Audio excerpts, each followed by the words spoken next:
திருச்சிற்றம்பலம். சிவபெருமானின் அடியார்கள் அனைவருக்கும் வணக்கம். இன்று நாம் திருஞான சம்பந்தப் பெருமான் அருளி செய்துள்ள சில பதிகங்களை பற்றி பார்க்கலாம். சைவ சமய குரவர்கள் 4. அவர்கள் திருஞான சம்பந்தப் பெருமான், திருநாவுக்கரசு சுவாமிகள், சுந்தரமூர்த்தி நாயனார் மற்றும் மாணிக்கவாசக பெருமான். இவர்களில் முதன்மையானவர் திருஞான சம்பந்தப் பெருமான், தமிழ் கடவுள். அவர் சிவபெருமானை நினைந்து வழிபாடு செய்யும் தன்மை உடையவர். சிவபெருமான் மீது செய்யுள் இயற்றி அவற்றிற்கு இசை அமைத்து பாடக்கூடியவர். இயற்றுதலையும் இசையமைத்து பாடுவதையும் ஒருங்கே செய்யக்கூடியவர். இவர் இயற்றிய பதிகங்களில் பலவிதமான பண்களை அவர் கையாண்டுள்ளார். இன்று நமக்கு செவ்வழி என்னும் பண் திருஞான சம்பந்தர் பாடியுள்ள தேவாரத்தில் மட்டுமே காண கிடைக்கிறது. இது இசைத்தமிழ். இசை மட்டுமல்லாது இயல் தமிழிலும், அதாவது விதவிதமான பாக்கள் இயற்றுவதிலும் அவர் வல்லவர். அவர் இயற்றிய பதிகங்களில் இன்று நமக்கு மிகச் சிலவே கிடைத்துள்ளன. கிடைத்த சில பதிகங்களிலேயே பலவிதமான செய்யுள் அமைப்புகள் காண கிடைக்கின்றன. அவற்றிலிருந்து சிலவற்றை திருவெழுக்கூற்று இருக்கை, மேல் வைப்பு பதிகங்கள், திருவிருக்கு குறள், திருமுக்கால் மற்றும் திருவியமகம் போன்ற பதிகங்களை இன்று நாம் பார்க்கலாம். திருமுக்கால் மற்றும் திருவியமகம் போன்ற பதிகங்கள் ஈரசை இலக்கணம் பற்றி வருகிறது. அதனால் அதற்காக தனியாக ஒரு காணொளியும் வெளியிடப்பட்டுள்ளது. எளிமையான அடிப்படை இலக்கணமாக இது இருக்கிறது. இவர் எழுதியுள்ள பதிகங்கள் இன்று 1, 2, 3ஆம் திருமுறையாக 12 திருமுறையில் சேர்க்கப்பட்டுள்ளன.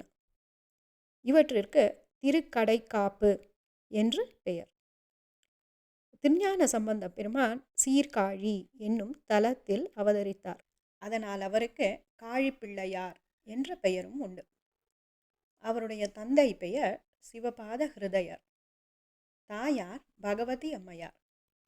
ஒரு முறை காழிப்பிள்ளையார் 2 வயதாக இருந்த பொழுது தனது தந்தையாருடன் சீர்காழி கோவிலுக்கு சென்றார். சிவபாத ஹிருதயர் மந்திரம் ஜபித்து பிரம்ம தீர்த்தத்தில் மூழ்கி நீராடும் பொழுது அவர் தனது தந்தையாரை காண முடியாமல் அழத் தொடங்கினார்.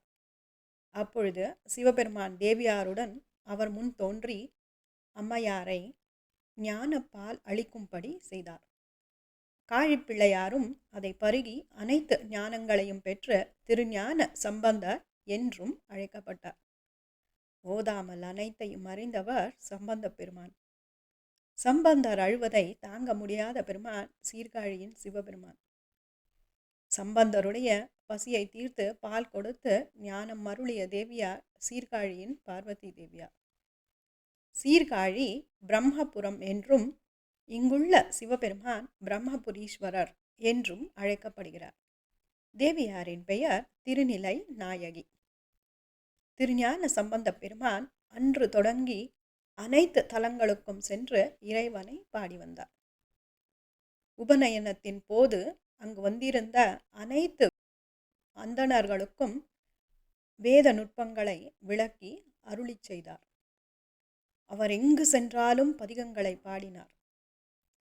திருஞான சம்பந்த பெருமான் பல தலங்களுக்கு சென்றாலும் மீண்டும் மீண்டும் சீர்காழிக்கு வரும் பழக்கம் உள்ளவர். அவர் இங்கு பல திருப்பதிகங்களை அருளி செய்துள்ளார். அவருடைய தந்தையாரான சிவபாத ஹிருதயர் சம்பந்தர் எழுதியுள்ள அனைத்து பதிகங்களையும் சேகரித்து வந்தார். இவ்வாறு சிவபாத ஹிருதயர் சேகரித்த பதிகங்கள் பல. சேகரித்தவற்றை ஒரு முறையாவது தான் பாட வேண்டும் என சிவபாத ஹிருதயர் விரும்பினார். ஆனால் அவரால் திருஞான சம்பந்த பெருமானின் அனைத்து பதிகங்களையும் முழுமையாக பாட முடியவில்லை. இவ்வாறு சேகரித்தும் பாட முடியாத அளவிற்கு என்றால் பார்த்து கொள்ளுங்கள், சம்பந்தர் எத்தனை பதிகங்கள் இயற்றியிருப்பார் என்று. அவர் நின்றும் நடந்தும் கிடந்தும் நினைப்பதுன்னை, என்றும் வணங்குவது உன்னுடைய மலர்த்தாள் திருவடிகள், என்னும்படி சிவபெருமானையே நினைந்து வாழும் இயல்பு உடையவர். ஒருமுறை சிவபாத ஹிருதயர் தன்னுடைய மனத்தின் குறையை சம்பந்த பெருமானிடம் சொல்ல, அதை கேட்ட திருஞான சம்பந்தர் என்ன சொன்னார் தெரியுமா? ஒரு குறிப்பிட்ட அமைப்பில் உள்ள பதிகங்களை படித்தால் மட்டும் போதுமே, அதை படிப்பதினாலேயே அனைத்து பதிகங்களையும் படித்த பலன் கிடைத்து விடுமே என்று கூறினார். இதை கேட்ட சிவபாத ஹிருதயர் வியந்தார். பிறகு அவ்வாறே அவற்றை படித்து மகிழ்ந்தார். தமிழகத்தின் பல்வேறு திருத்தலங்களுக்கு சென்று சிவபெருமானை சம்பந்த பெருமான் வழிபட்டாலும் தான் பிறந்து வளர்ந்து இறையருள் பெற்ற பிரம்மபுரத்தின் மீது அவருக்கு தனியாத வேட்கை, ஆசை. அதனால் அவர் பாடிய பல இலக்கிய வகைகளை பிரம்மபுரத்தில் அருள் புரியும் பிரம்மபுரீஸ்வரர் மீதே பாடியுள்ளார். தன்னையும் பெருமையுடன் காழிக்கோன் என்றும் காழி முனிவன் என்றும் கூறியுள்ளார். இந்த பதிகமும் சீர்காழி பதிகம்தான். தலம் சீர்காழி. அமைப்பு அவ்வாறு திருஞான சம்பந்தர் கூறிய அமைப்பு தான் என்ன? அந்த பதிகங்கள் தான் எந்த பதிகங்கள் என்கிறீர்களா? இவ்வாறு பெருமான் கூறிய அமைப்பு அது என்ன அமைப்பு என்பதையும் பார்த்துவிடலாம். அதுதான் திருவெழுக்கூற்றிருக்கையில் அமைந்துள்ள பதிகம். நமக்கு நாம் செய்த புண்ணியத்தால் திருவெழுக்கூற்றிருக்கை என்னும் இலக்கணம் அமைந்த ஒரு பதிகம், சீர்காழி பதியின் பதிகம் மட்டுமே கிடைத்துள்ளது. இந்த ஒரு பதிகம் திருவெழுக்கூற்றிருக்கை பதிகம் படித்தாலே போதும். 1, 2, 3ஆம் திருமுறைகளை படித்த பலன் கிடைக்கும் என்று நம்பப்படுகிறது. இது முதல் திருமுறை, பதிக எண் 128, தலம் சீர்காழி. சித்திரம் வரைந்து அதில் எழுத்தையோ அல்லது சொல்லையோ எழுதி உருவாக்கப்படும் பாட்டு தமிழில் சித்திரக்கவி என்று அழைக்கப்படுகிறது. அந்த சித்திரம் ஒரு பாம்பின் படமாக இருந்தால் நாகபந்தம், மயில் படமாக இருந்தால் மயூரபந்தம், இவ்வாறே புஷ்பபந்தம், கருடபந்தம் போன்றவை சித்திரத்திற்கேற்ப அழைக்கப்படுகிறது. இந்த திருவெழுக்கூற்றிருக்கை ரதபந்தம் ஆகும். அதாவது ஒரு ரதம் போல, தேர் போல சித்திரம் வரைந்து அதனுள் செய்யுள் எழுதுவது திருவெழுக்கூற்றிருக்கை. இது பாதி பாடி நிறுத்தக்கூடாது. முதலிலிருந்து இறுதி வரை கண்டிப்பாக பாட வேண்டும். அத்தகைய அமைப்பு கொண்டது. ரதபந்தம் என்னும் பெயருக்கு ஏற்றபடி தேர் உருவம்படி கட்டம் கட்டப்படுகிறது. அந்த கட்டங்களில் எண்கள் எழுதப்படுகின்றன. அந்த எண்களை சொல்லாக்கி அவற்றின் முறையை பின்பற்றி பாசுரப் பகுதிகள் எழுதப்படுகின்றன. கட்டங்களுக்குள் சொற்கள் எழுதி அடைக்கப்படுகின்றன. தேருக்கு 2 பாகங்கள், மேல்பாகம் மற்றும் கீழ்பாகம். இதற்கும் இவ்வாறே தேருக்கு உள்ளபடி இந்த அமைப்பிற்கும் மேல்பாகம் மற்றும் கீழ்பாகம் வருகிறது. இந்த பாடலில் 1லிருந்து 7 வரையுள்ள எண்கள் சொற்களாக வரும்படி அமைகிறது. நாம் இப்பொழுது சம்பந்தர் எழுதியுள்ள தேரின் மேல்பாகத்தை பார்க்கலாம். மேல்பாகம் 7 கூறுகளை உடையது. இந்த மேல்பாகத்தின் 7 கூறின் நிரப்பு எண்களையும் இங்கு நாம் பார்க்கலாம். முதல் கூறு 3 பாகங்களையும் 1, 2, 1 என்னும் எண்களையும் கொண்டிருக்கிறது. 2ஆம் கூறு 5 பாகங்களையும் எண்களில் 1, 2, 3, 2, 1 என்னும் எண்களையும் கொண்டிருக்கிறது. இவ்வாறே 3ஆம் கூறு 7 பாகங்களையும், 4ஆம் கூறு 9 பாகங்களையும், 5ஆம் கூறு 11 பாகங்களையும், 6ஆம் கூறு 13 பாகங்களையும், 7ஆம் கூறு 13 பாகங்களையும் உடையதாக இருக்கிறது. 6ஆம் கூறு மற்றும் 7ஆம் கூறு 13 பாகங்கள். சொற்களாக வரும் எண்களையும் நாம் இங்கு பார்க்கலாம். இவ்வாறு 7 கூறுகளாக வருவதால் எழுக்கூற்றிருக்கை.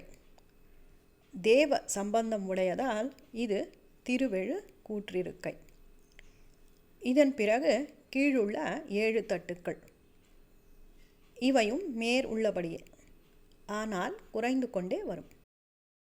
6, 7, 13 பாகங்களை, 5, 11 பாகங்களை இவ்வாறே கொண்டு முதல் கூறு 3 பாகங்களையும் 1, 2, 1 என்னும் எண்களையும் கொண்டிருக்கின்றன. 7ஆம் கூறு மேல் தட்டாகவும் மற்றும் கீழ்த்தட்டாகவும் இங்கு எடுத்துக்கொள்ளப்படுகிறது. இந்த வடிவத்தின் அமைப்பின் கீழ் தேரில் நடுவில் இருக்கும்படி ஒரு அமைப்பும் ஒரு பாடலும் கூட வருகிறது. அது இந்த பதிகத்தின் பலனாக இருக்கிறது.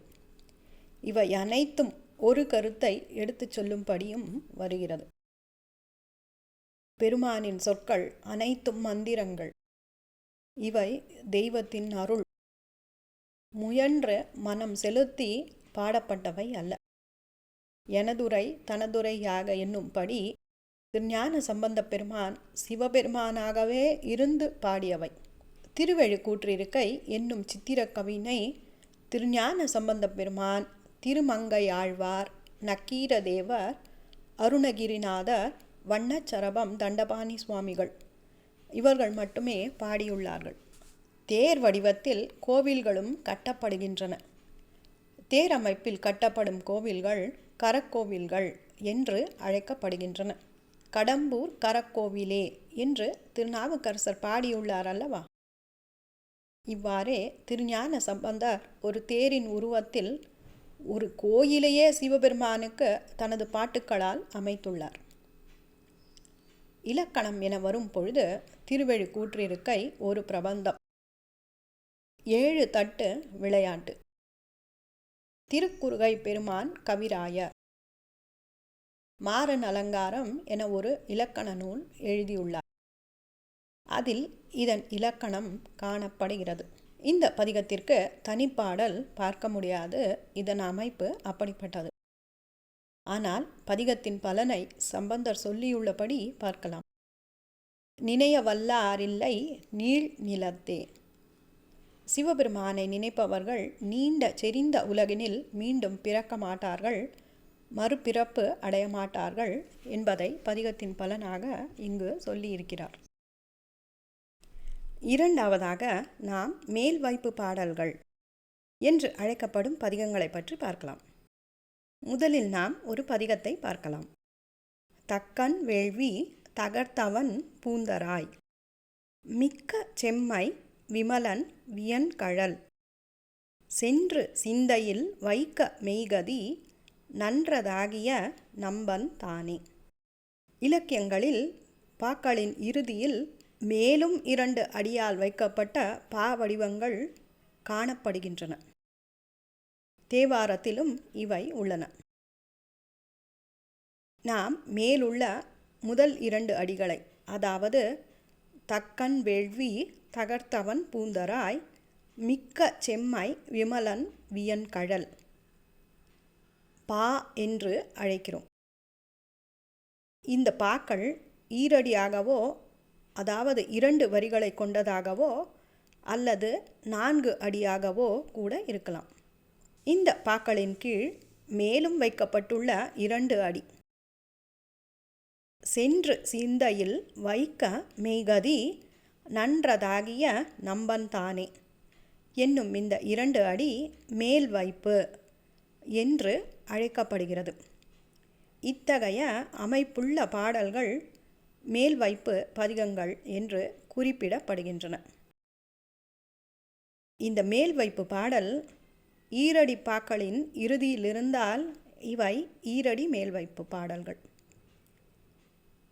இந்த மேல்வைப்பு பாடல்கள் 4 அடி பாக்களின் இறுதியில் இருந்தால் இவை 4 அடி மேல்வைப்பு பாடல்கள்.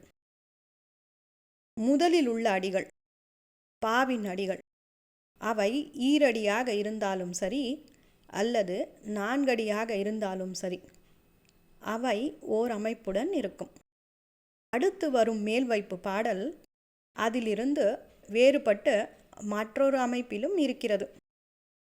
எதுகை என வரும் பொழுது, எதுகை என்றால் 2ஆம் எழுத்து இணைந்து வருவது.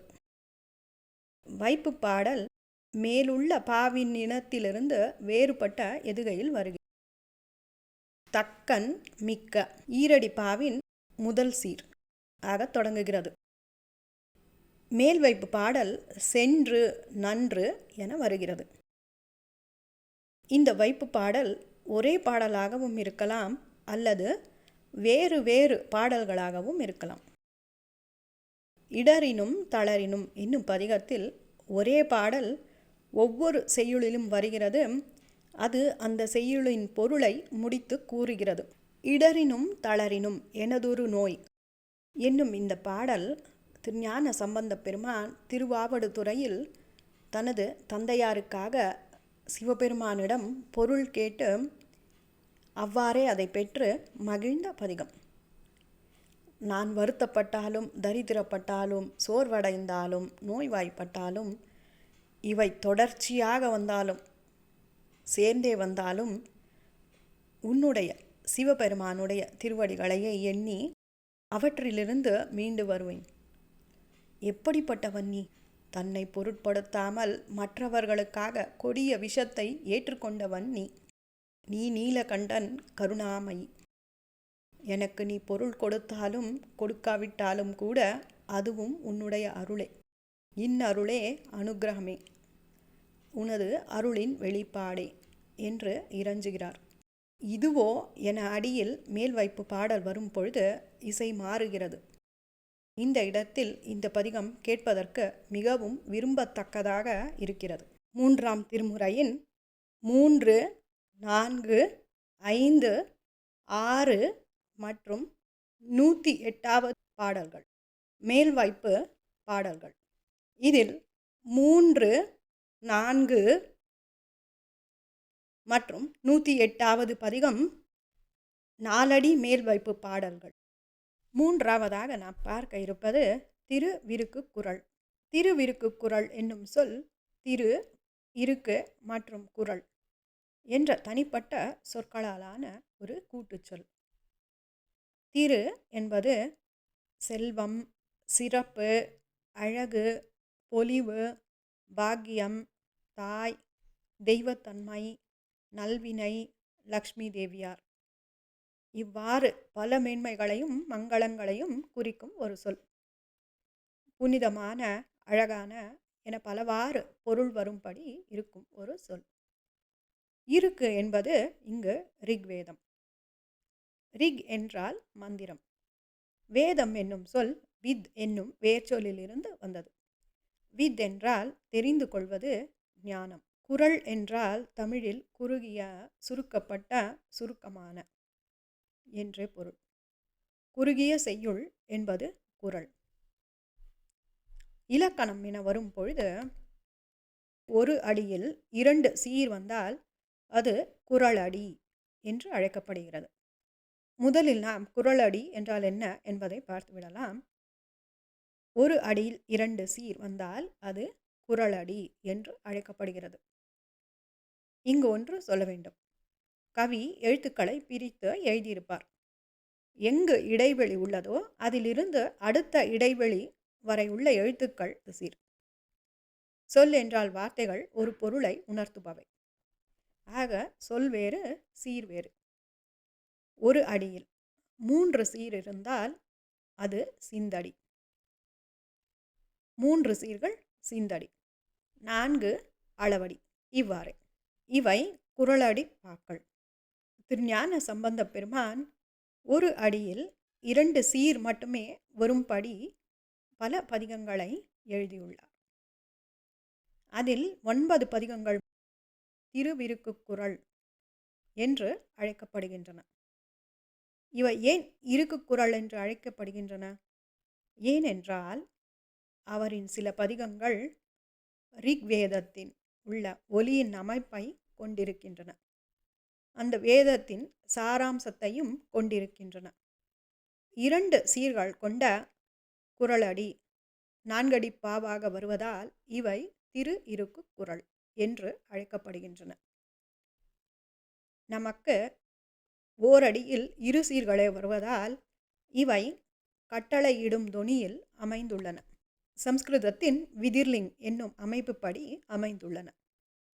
அடியார்களை நோக்கி திருஞான சம்பந்தப் பெருமான் பாடும் பொழுது சிவபெருமானை பூஜை செய்யுங்கள் என்று கட்டளையிடும்படி அமைந்துள்ள பதிகங்கள்.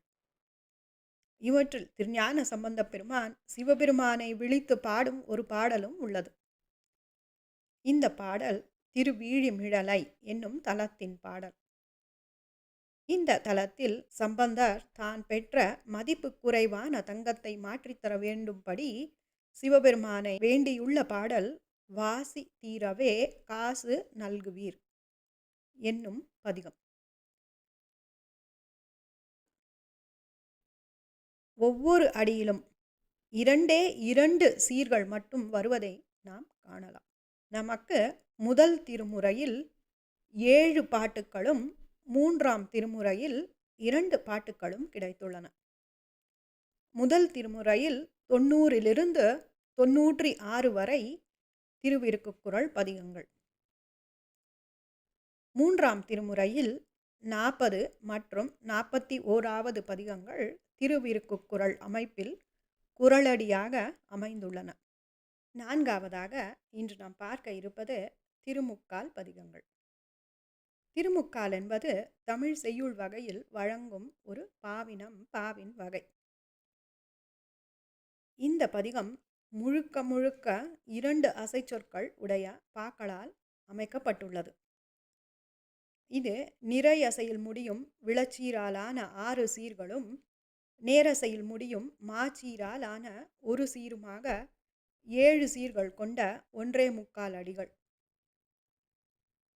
இந்த அடிகள் 2 முறை வருகின்றன. இவ்வாறு அமைந்த பாவின் வகை திருமுக்கால் பதிகங்கள். ஒரு பதிகத்திற்கு 4 அடிகள் உண்டு. இப்பொழுது நாம் திருமுக்கால் பதிகத்தின் ஒரு பாடலை பார்க்கலாம். திடமலி மதிலணி சிறுகுடி மேவிய படமலி அறவுடை ஈரே. படமலி அறவுடை ஈருமை பணிபவர் அடைவதும் அமருலகதுவே. இந்த பாடலில் 4 அடிகள். முதல் அடி திடமலி மதிலணி சிறுகுடி மேவிய. ஆக 4 சீர்களை கொண்டுள்ளது. இது முதல் அடி அளவடி. 2வதாக வரும் அடி படமலி அறவுடை ஈரே என வருகிறதல்லவா. இதில் 3 சீர்கள் இருக்கின்றன. 3 சீர்கள் ஒரு அடியில் வந்தால் அந்த அடி சிந்தடி. படமலி அறவுடை ஈருமை பணிபவர் 4 சீர்கள் அளவடி. அடைவதும் அமருல கதுவே, இது சிந்தடி. ஆக அளவடி சிந்தடி அளவடி சிந்தடி என வருகிறது. முதல் அடி 4 சீர்களை கொண்டும் 2வது அடி 3 சீர்களை கொண்டும், அதாவது முக்கால் பாகமாக இருக்கின்றதால் இவை திருமுக்கால் என்று அழைக்கப்படுகின்றன. இவை ஈரசை சொற்களால் முழுக்க அமைக்கப்பட்ட பா. அதிலும் இவற்றில் உள்ள அளவடிகள் விளச்சீர்களால் ஆனவை. திடமலி மதிலணி சிறுகுடி மேவிய படமலி அறவுடை ஈருமை பணிபவர் இவை அனைத்தும் விளச்சீர்களால் ஆனவை. சிந்தடியில் விளம் விளம் மா என சீர்கள் வருகின்றன. இந்த பதிகத்தில் இந்த பாடலில் ஈரே மற்றும் கதுவே என்னும் சீர்கள் மட்டுமே மாச்சீர். இந்த பாடலில் இன்னும் ஒன்று கவனிக்க வேண்டும். சிந்தடியில் வரும் படமலி அறவுடை ஈரே, இது விளம் விளம் மாச்சீரால் ஆன சிந்தடி. இதுவே 3வது அடியாக அளவடியாக வரும் பொழுது மாச்சீர் விளச்சீராக இங்கு மாறுகிறது. ஈரே என்னும் சொல் இங்கு ஈருமை என உருமாறுகிறது. இது திருமுக்கால் பதிகங்களின் இயல்பாகவே இருக்கிறது. திருஞான சம்பந்தப் பெருமான் முதலிலேயே சிவபெருமானின் திருநாமத்தை சொல்லிவிடுகிறார். அவரின் திருவுருவத்தையும் வர்ணிக்கிறார். பிறகு வரும் 2 பாக்களில் அடியார்கள் பெறும் பயனை சொல்லுகிறார். இவ்வாறே அனைத்து பதிகங்களும் வருகின்றன. படமலி அறவுடையீரே என்னும் தொடர் 2வது முறை வருவது இசைக்கு மிகவும் அழகு சேர்க்கிறது. இதை பற்றி விரிவான இலக்கண பகுதி சேர்க்கப்பட்டுள்ளது. அடிப்படை அசை சொற்களை பற்றி காணொளியும் வெளியிடப்பட்டுள்ளது.